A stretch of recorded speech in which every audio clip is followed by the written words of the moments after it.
오늘 밤은 야고보서 1장 2절 말씀으로 주의 음성을 듣고자 합니다.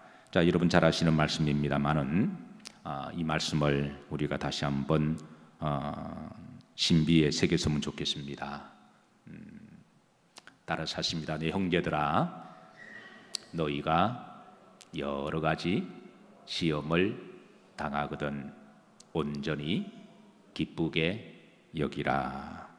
본절에서는 세 가지 영적 대선을 주십니다. 첫 번째, 여러 가지 시험을 언급하고 있습니다. 우리가 살아가다 보면 여러 종류의 시험을 많이 받습니다. 그리고 시험의 때도 많고 시험의 장소도 많다는 것을 알려주고 있습니다. 자, 두 번째, 당하거든이라는 말씀인데요, 문법적으로 수동태입니다. 세상에 시험을 내가 능동적으로 원해서 받는 사람은 거의 없을 것입니다.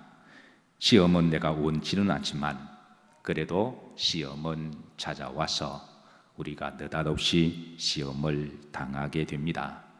어떤 시험은 내가 예측할 수 있는 시험도 있지만 대부분의 시험은 우리가 예측하지 못하는 상황 속에 훅 치고 들어와서 우리가 때로는 당황하기도 하고 때로는 이성을 상실하기도 하고, 평상시에 침착하고 이성적인 사람들도 갑자기 훅 치고 들어오므로 순간적으로 이성을 잃어버리거나 또 믿음이 흔들리는 경우가 많이 있습니다. 대부분의 시험은 그렇게 훅 치고 우리에게 다가옵니다. 그래서 야고보 사도는 시험을 당하거든, 이거는 수동법적으로 우리에게 훅 치고 들어오는 시험이 많다는 것을 알려주고 있습니다. 세 번째 말씀은 기쁘게 여기라 라고 하는 말씀인데요, 자, 여기에는 이제 시험에 대한 역설이 있습니다. 보통 시험을 당하면 대부분 다 힘들어하고 낙심합니다.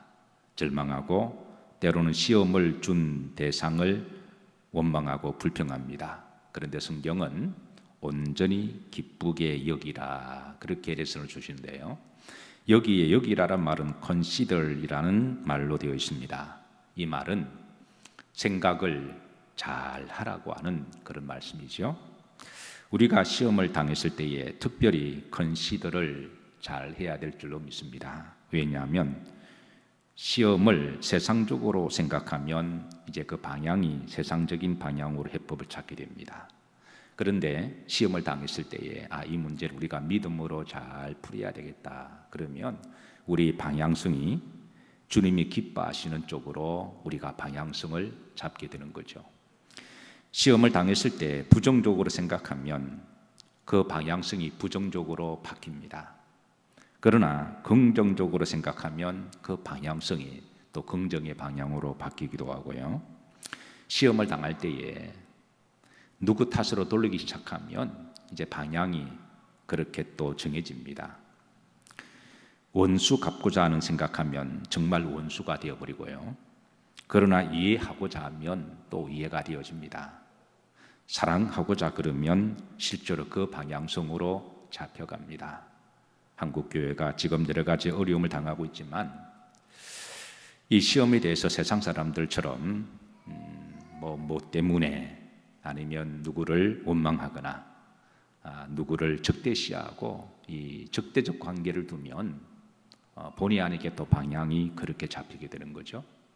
그러나 그 가운데도 하나님의 뜻이 있음을 믿고 그리고 이해하고 사랑하고 믿음으로 방향을 잡으면 하나님께서 우리를 또 그런 방향으로 인도하여 주실 줄로 믿습니다. 그래서 야고보 사도는 우리가 시험을 당했을 때에 이렇게 consider, 생각을 잘 하라고 하시는데, 그 생각은 세상적인 생각이 아니라 믿음을 기반을 두고 하나님의 뜻이 어디 있는지 기반을 두고 생각을 잘 하라고 권면을 합니다. 자, 믿음으로 생각을 잘하면 그 시험을 통해서도 우리가 뭘 할 수가 있는지 우리에게 말씀을 하시는데요, 그게 바로 이제 온전히 기쁘게 여길 수가 있다는 거예요. 분명 시험은 반갑지 않는 그런 손님이지만 시험 때문에 당황하기도 하고 가슴이 두근거리기도 하고 때로는 걱정과 근심이 되기도 하지만 그러나 그것을 우리가 믿음으로 잘 컨시드를 하면 그게 나중에 기쁨이 될 수도 있다는 말씀을 우리들에게 주십니다. 자, 이 말씀을 기억하시면서 야고보서 1장 2절 말씀을 제가 한 30초 정도 시간 드릴 테니까 우리 영일 모든 성도님들은 이 말씀을 가슴에 잘 새기시고 어려운 시기에 승리하시기를 소망합니다.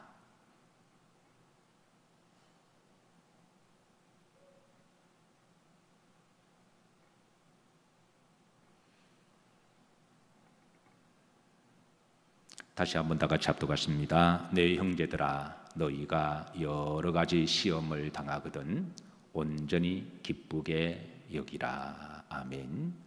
이 시험에 대한 역설을 주님께서도 마태복음 5장에서도 하셨는데요. 자, 5장 10절에 보면 의를 위하여 박해를 받은 자는 복이 있나니 천국이 그들의 것임이라 그러셨어요. 여기 이제 박해를 받는 것, 누구를 위하여? 의를 위하여.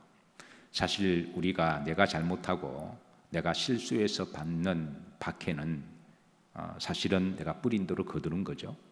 그런데 내가 잘못하지 않았음에도 불구하고 선을 행함에도 불구하고 그리고 의를 위하여 살아갔는데 박해를 당했을 때 어떻게 보면 더 억울할 수도 있습니다. 보상은 바라는 건 아니었지만, 상을 바라는 것은 아니었지만, 그래도 의와 선행이 곡해가 되거나 거기에 박해를 받는다면 이거는 또 다른 서운함이 있을 수가 있는 거죠. 그래서 의를 위하여 박해를 받게 되면 더 실망하고 낙심하고 아예 그냥 그 의를 접어버릴 수가 있는데, 근데 주님은 여기 역설을 말씀하십니다. 뭐가 있다? 복이 있다. 야고보 사도는 온전히 기뻐하라. 여기에 이제 역설을 두고 있고, 예수님은 오히려 한 발 더 나아가셔서 기쁨을 넘어서 뭐가 있다? 복이 있다. 천국이 그들의 것입니다. 여기에 천국의 그들이 것입니다. 이 말씀은 천국에 들어간다라는 말씀이기도 하고요. 이 말씀 우리가 믿음 생활을 다른 말로 하면 의를 위해서 살아가는 것을 의미하죠. 그래서 한평생 우리가 나그네 정을 걸어가다 보면 날마다 꽃길만 있는 것은 아니죠. 날마다 푸른 조장과 잔잔한 물가만 우리에게 펼쳐진 것은 아닙니다. 예수님을 믿기 때문에 주님이 우리들에게 때로는 꽃길도 깔아주시고 때로는 만남의 복도 주시고 때로는 응답도 주시고 때로는 평안도 주시고 기쁨도 주시고 그리고 푸른 초장과 잔잔한 물가도 인도하시지만, 그러나 어떤 경우는 시절을 잘못 만나서 힘든 시기에는 의 때문에, 예수님 때문에 박해도 당할 수도 있다는 것을 알려주고 계시죠. 그럼에도 불구하고 주님을 저버리지 아니하고 그 의를 위하여 믿음으로 나아가다가 받는 박해는 뭐가 있다? 복이 있다. 천국이 그들의 것이다. 이 말씀은 이제 천국을 하나님이 주신다고 하는 보기도 하지만 나중에 이제 11절에 보면 여기에 이제 또 다른 하나님의 상급을 말씀해 주고 있습니다. 자, 11절에 보십시다. 여기에 나로 말미암아 너희를 뭐하고 욕하고 10절에는 의를 위하여 박해를 받는 자. 그러니까 의가 뭐냐? 우리가 오를 의자라고 풉니다. 오를 의자. 그런데 의의 본질은 11절에 예수님이 본질임을 말씀해 주고 있습니다. 우리가 이 의를 오를 의자만 바라보게 되면 얼마든지 예수님을 믿지 않아도 선행을 해가거나 또 의를 위하여 투쟁하는 사람들까지도 이제 다 포함되는 거죠. 그런데 성경에서 말하는 의의 본질은 예수 그리스도를 말씀하고 계십니다. 그래서 11절은 나로 말미암아 예수님을 드러내십니다. 그러니까 예수님으로 말미암아 이제 너희를 뭐하고 욕하고, 예수님을 믿다가 욕을 들을 수도 있고요, 예수님을 믿다가 박해를 받을 수도 있고, 거짓으로 너희를 거스려, 그러니까 거짓을 조작해서 믿는 사람들을 막 거짓으로 악한 말을 할 때에는 너희에게 뭐가 있나니? 복이 있나니. 그리고 기뻐하고 뭐하라? 12절에 보면 즐거워하라. 하늘에서 너희의 뭐가 크다? 상이 크다는 거죠. 그러니까 10절에 말씀하시는 천국이 너희들 것이다. 그러니까 천국은 믿는 의를 믿는 예수님을 믿는 자들이 들어가는 축복이죠. 그런데 우리가 믿다 보면 때로는 어려움을 당하기도 하죠. 그럼 어려움을 당한다고 우리가 예수님을 부인하고 떠날 건가요? 만약 그런 믿음이라면 본질적으로 믿음을 다시 한번 점검해 봐야 된다고 하는 것이죠. 그래서 우리가 예수님을 믿다가 어려움을 당해도 그 믿음을 배반치 아니하고 끝까지 주님을 신뢰하고 믿으면 하나님은 기본적으로 천국을 주시고, 그리고 또 주님을 믿다가 우리가 욕을 먹기도 하고 또 박해를 당하기도 하고 거짓으로 너희를 거슬려 모든 악한 말을 들을 때에도 우리가 끝까지 믿음을 지키면 천국에서 너희의 뭐가 크다? 상이 크다고 하는 것이죠. 근데 그 앞에 기뻐하고 즐거워하라, 이 말씀은 야고보 사도의 말씀처럼 기쁨을 넣어서 아예 즐거워하다, 원문에 보시면 거의 춤출 때 하는 그런 말씀을 이야기하거든요. 그러니까 이 말씀은 마치 하늘나라에서 하나님이 상을 줄 성도들에게 상을 주시는데, 상을 받는 성도가 하늘의 상이 얼마나 놀랍고 대단하고 영원한지 너무 기쁘고 즐거워서 춤추는 모습을 하나님은 이미지를 통해서 기뻐하고 즐거워하라, 하늘에서 너희의 상이 크다라고 말씀을 해주고 있습니다. 그러면 사실은 말씀 여러분들이 보시면 너희 전에 있었던 선지자들도 이와 같이 박해를 받았다. 그러니까 여러분, 우리들만 어려움을 당하는 게 아니라 우리 전에 있었던 선지자들도 이런 과정을 다 거쳤다고 하는 것이죠. 그래서 주님께서는 이제 환난과 시험을 당했을 때에 야고보 사도의 말씀처럼 기뻐하고 즐거워하고 한 발 더 나아가서 뭐가 있다? 복이 있다. 사랑하는 성도 여러분, 오히려 시험이 우리들에게 복이 되기를 주의 이름으로 기도하고 축복합니다. 자, 그런데 하나님은 왜 때로는 이 시험과 환난을 허용하실까? 하나님은 의도적으로 우리를 힘들게 하고 고통스럽게 하기 위해서 막 짓궂게 시험이나 환난을 보내시는 분은 아닙니다. 그러니까 대부분의 시험은 인간의 죄악으로 말미암아 인간 스스로 만들어낸 실수의 결과일 수도 있고, 어떤 경우는 마귀가 의도적으로 이제 유혹하고 넘어뜨리고 지옥 보내기 위해서 시험을 그렇게 주는 경우가 있죠. 그런데 하나님은 그런 시험을 미리 탁탁탁탁 막아주시면 얼마나 좋을까요? 물론 우리가 알지 못하는 사이에 하나님이 시험을 많이 막아주기도 하십니다. 그런데 어떤 경우는 하나님은 따라서 하십니다. 허용하십니다.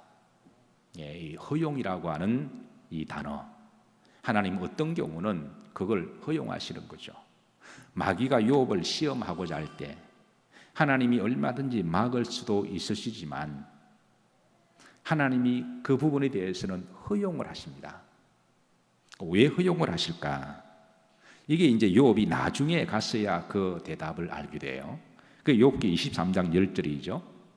그러나 내가 가는 길은 오직 그가 아시나니 그가 나를 단련하신 후에는 내가 무엇같이 나오리라? 정금같이 나오리라. 하나님이 허용하시는 이유는 욥은 이제 정금으로 비유하고 있습니다.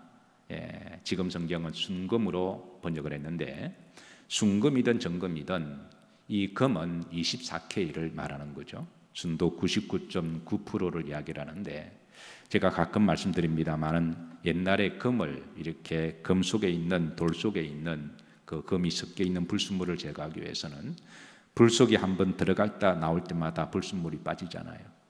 그러니까 24K는 24번 불 속에 들어갔다 나왔단 말이잖아요. 18K는 18번 들어갔다 나온 것이고, 그리고 24K는 24번, 10K는 10번. 그러니까 여러분, 불 속에 많이 들어가는 게 좋은가요? 적게 들어가는 게 좋은가요? 그럼 각자 대답하시길 바랍니다. 욥이 말하기를 내가 정금같이 나오겠다. 이는 이제 하나님이 한번 넣고 빼실 때마다 우리 속에 있는 세속적인 것들이 다 빠져나간다는 것이죠. 우리가 세상을 살아가다 보면 본의 아니게 우리 자신도 알지 못하게 우리가 죄에 오염되기도 하고 또 세속화되기도 합니다. 그러나 때로는 고난이 우리 속에 있는 이 불순물을 세속화를 제거하기도 하는데요. 그래서 욥은 고백하기를 나를 단련하신 후에는 내가 무엇같이 나오리라 점금같이 나오리라. 이번에 우리 한국교회와 우리 한국교회 성도들이 이번 계기를 통해서 또 불순물에 한번 쫙 빠지는 계기가 되기를 기도하고 소망합니다. 그렇다면 우리가 이런 어려움이 단지 우리가 절망적이거나 우리가 너무 낙심할 게 아니라 오히려 기뻐하고 즐거워할 수가 있다는 것이죠. 미 국무장관을 역임했던 콘돌리자 라이스를 잘 아실 겁니다. 흑인 여성이죠. 미국 역사상 아프리카계 흑인 여성이 국무장관이 된 것은 최초의 사건이 있는데, 그가 시드니 대학에서 자유에 대한 강연 초청을 받았을 때 한 학생으로부터 질문을 받습니다. 성공의 비결이 무엇입니까? 미국 역사상 흑인이 국무장관이 된 것은 여성으로 올라갈 수 있는 최고의 길이 올라간 것인데, 이 질문에 그녀는 단 한마디로 대답을 했습니다. 인종차별이 나를 강하게 만들었습니다. 역설이죠. 인종차별이 나를 강하게 만들었습니다. 차별이 나를 강하게 만들었다는 거죠. 그녀는 미국의 남부 지역에 있는 알라바마에서 1954년생으로 태어났습니다. 남부 지역은 전형적으로 인종차별이 심하던 곳이었고, 옛날에 노예운동을 주장했던 곳이었고, 그리고 지역적으로 백인 우월주의 KK단이 기승을 부리던 장소입니다. 복면을 쓰고 다니면서 흑인을 구타하거나 죽이는 경우도 적지 않았고, 그렇게 죽어도 이상하게 국가 공권력에서 또 보호해주는, KK단을 보호해주는 그런 살벌한 시대 속에 살았습니다. 그녀가 자랄 때만 하더라도 백인들만 들어가는 식당과 호텔이 있었고, 학교에 가도 백인들과 같이 공부를 할 수가 없었는데, 그런데 그런 이런 환경 속에서도 하나님이 살아계심을 믿었습니다. 하나님이 도우신다는 믿음이 있었습니다. 그녀는 시드니 학생들에게 다음과 같이 강연을 이어갑니다. 지금 보이는 현실이 있고 지금 보이지 않지만 희망의 미래가 있습니다. 지금 보이는 현실만 보지 말고 이루고 싶은 희망의 미래를 현실화시키기 위해서 지금 내가 할 수 있는 일이 무엇인지 생각하고 노력을 하십시오. 왜냐고요? 세상의 주인은 하나님이시기 때문에 그렇습니다. 저는 그녀의 이 연설이 오늘 이 시대에 살아간 우리 그리스도인들에게 답이 될 줄로 믿습니다. 사실 저도 목사이지만 개인적으로 연약한 인간이어서 여러분들이 갖는 동일한 감정을 다 가지는 사람입니다. 지난주에 행정명령이 떨어졌을 때에 제 마음속에는 두 가지 마음이 교차를 했는데요. 첫 번째는 낙심입니다. 목사로서 저에게 있어서는 예배는 생명이고 저는 예배 때문에 늘 살아간다고 저는 믿고 살아갑니다. 아마 여러분들도 마찬가지겠지만 저는 주일을 위해서 나머지 6일은 하나님 은혜로 살아간다고 믿고 사는 사람입니다. 주일은 제가 사역을 해야 될 힘든 날이기도 하지만 제가 살아가는 존재의 이유이기도 하고 저의 영광의 축복의 날이기도 합니다. 예배는 저의 유일한 소망이고 기쁨이고 생명의 원천인데 이 예배를 드리지 말라고 하는 것은 이것은 마치 제게는 너무나 큰 낙심이었고 아마 저뿐만 아니라 교회를 사랑하고 예배를 사랑하고 하나님을 사랑하는 모든 성도들도 동일하게 느끼는 마음일 거라고 생각합니다. 그래서 저도 적지 않은 시간 동안 힘들었고 그리고 이 문제를 어떻게 풀어나가야 할 것인가 그래서 기도했습니다. 그런데 성령께서 금요일 날 제 마음에 주신 말씀이 요한일서 5장 14절 말씀이었어요. 그를 향하여 우리의 가진 바 담대한 것이 이것이니 하나님이 우리에게 담대함을 주셨다. 왜 낙심만 하고 있느냐? 월삭 때도 돌이켜보면 강하고 담대하라. 놀라지 말며 두려워하지 말라. 내가 내게 명한 것이 아니냐. 저는 사실 월삭 때 이 말씀을 전하면서도 또 이렇게까지 사실 될 줄은 몰랐습니다. 인간은 한치도 앞을 내다보지 못하는데 한 번도 걸어가 보지 못한 일을 훅 치고 우리가 당할 때 잠시 우리가 낙심하기도 하고 방황하기도 하고 두려워하기도 합니다. 그런데 며칠 동안의 기도하는 중에 하나님이 저뿐만 아니라 낙심한 많은 그리스도인들에게 성령께서 동일한 은혜를 주신 줄로 저는 믿습니다. 어떤 식으로든 위로하시고 담대함을 주시는 줄로 저는 그렇게 믿습니다. 그를 향하여 우리의 가진 바 담대한 것이 이것이니. 그러니까 하나님이 우리에게 뭘 주신다? 담대함을 주신다. 그의 뜻대로 무엇을 구하면 그가 들으시니라. 기도가 있는데 뭐 그리 염려하십니까? 뭐 그리 낙심하십니까? 라고 하는 이 말씀이 저에게 담대함을 주었고 힘이 되었습니다.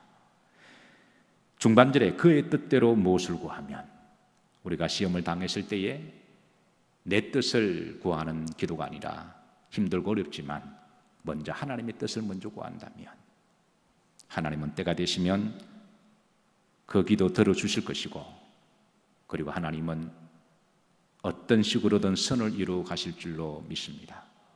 그렇다면 온전히 기뻐할 수 있지 않겠습니까?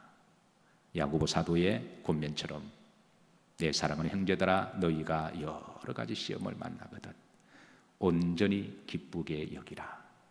왜냐하면 하나님은 살아계시고 하나님 역사를 주관하시고 우리가 그의 뜻대로 기도하는 중에 우리를 정금같이 단련하셔서 우리 속에 있는 불순물을 빼시고 우리를 더 정금같이 나오게 하셔서 천국의 상이 많게 하시기 위한 하나님의 사랑이신 줄로 믿으시기를 바라고, 여기 남아있는 분들과 우리 영일 모든 성도님들, 영상으로 드리는 성도님들에게 오늘 야고보서의 말씀과 요한일서 5장 14절의 말씀과 그리고 욥기 23장 1절의 말씀, 마태복음 5장 10절부터 12절까지 말씀이 주의 주신 음성으로 들으시고 한 주도 믿음으로 승리하시기를 주의 이름으로 축복합니다.